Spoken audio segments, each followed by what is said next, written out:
Assalamualaikum warahmatullahi wabarakatuh. Waalaikumsalam. Hari ini kita mulai kuliah Ba'da Subuh. Kita akan membaca dan mengkaji kitab Sirah Nabawiyah karangan Profesor Dr. Muhammad Orwas Qol'ahji. Ini istimewa karena akan membahas sisi politik sejarah Nabi, Sirah Nabawiyah. Di bab pertama kita akan membaca sedikit tentang bagaimana Rasulullah SAW menyiapkan kondisi yang mendukung tegaknya peradaban Islam di bawah kepemimpinan beliau sendiri. Jadi Rasulullah itu adalah bukan hanya pemimpin agama, tapi juga pemimpin negara. Negara paling ideal untuk umat manusia adalah negara yang dimulai oleh kepemimpinan Nabi di Madinah.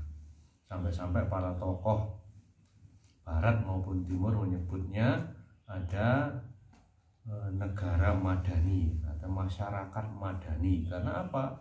Karena masyarakat di Madinah saat itu adalah contoh ideal di dalam menghargai pluralitas ya. Di sana banyak orang yang beragama lain, banyak suku yang bahkan banyak budak ya, yang di masa itu diperlakukan sangat buruk ya, tapi oleh Islam itu diperlakukan dengan baik. Nah, kita akan mengkaji keadaan dunia ya sebelum Islam ya, atau sebelum Nabi datang ya. Tolong sahabat duduk di depannya ya. Dunia sebelum Islam datang, sebelum peradaban Islam itu didirikan oleh Nabi SAW adalah penuh dengan kezaliman dan kesesatan. Diingat, di saat Nabi datang, dunia itu dikuasai oleh dua negara adidaya besar. Ada yang tahu? Saya. Apa? Romawi dan Persia. Romawi itu di mana? Ada yang tahu? Romawi Di Eropa. Eropa, harus tahu nama kedua. Kalau Persia itu sekarang di negara mana? Persia di Irak. Irak dan Iran. Nah, kebanyakan wilayahnya di Iran. Jadi saat itu ada kezaliman politik yang sangat ya, kejam ya di Romawi. Itu kan dimonopoli oleh para penguasanya. Di mana yang terjadi saat itu ya benar-benar penjajahan. Ya, negara lain yang dikalahkan akan menjadi budak Romawi atau budak Persia. Nah, disitulah dua negara besar ini sering berperang memperebutkan wilayah, ya kan? Itu kezaliman politik. Yang kedua itu menurut Syekh pengarang kitab ini ada kezaliman sosial. Karena pada masa itu ya, jauh sebelum Nabi lahir ya, itu hanya kelas tertentu dari masyarakat yang bisa jadi pemimpin. Di Romawi itu ya, yang saat itu ada sampai di wilayah Turki ya, ketika Nabi datang. Masyarakat dibagi menjadi dua kelas saja. Ada tuan, ada hamba. Ya, ada bangsawan, ada rakyat biasa. Jadi misalnya Romawi mengalahkan Mesir ya, Mesir jadi rakyatnya Romawi, rakyat jelata. Bangsawannya ya tetap orang-orang Romawi. Bahkan yang melawan ya diperbudak. Banyak negara yang ditaklukkan Romawi diperbudak. Kalau sudah diperbudak dia tidak punya hak hidup. Hidupnya di tangan tuannya. Kadang ada yang diadu dengan binatang buas, singa, harimau. Kadang juga dengan sesama budak. Nah, itu dalam sejarah Romawi namanya ada yang tahu? Orang-orang yang budak yang kemudian akan diadu namanya gladiator. Nah, ada bangunannya kan sering di kunjungi sekarang di wisata dunia namanya Kolosium. Bangunan di situ tempat orang Romawi biasanya akhir minggu itu ngumpul di situ nonton, kayak nonton bola, tapi yang ditonton orang bunuh-bunuhan, baik sesama budak maupun dengan binatang. Masuk.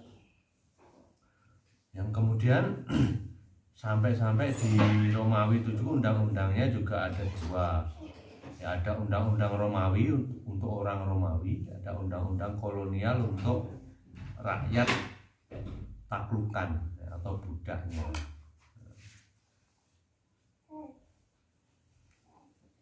Ya, itu Romawi. Kalau Persia itu digali ya aturannya dari paganisme, sedangkan orang Arab itu hanya memakai adat istiadat, tidak punya undang-undang seperti orang Romawi, dan berbeda antara suku dengan suku yang lainnya. Ya kan? Masyarakat Arab ya sebelum datangnya Nabi Muhammad kehilangan ikatan antar individu, yang ada hanyalah asobiah. Apa asobiah? Saya tahu? Fanatisme, ya, jahiliyah.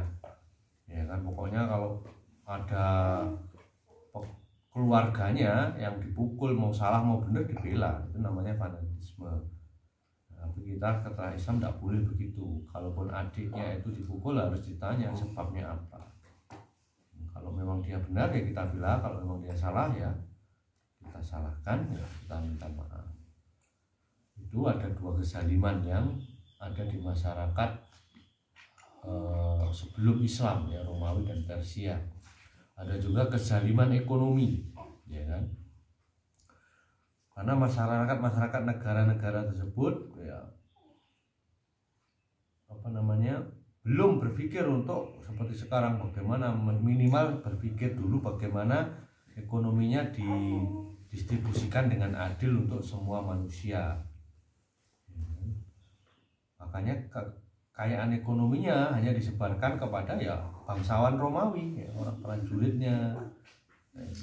Diberi sedikit, yang paling banyak adalah bangsawan, karena itu mereka yang berkuasa ya.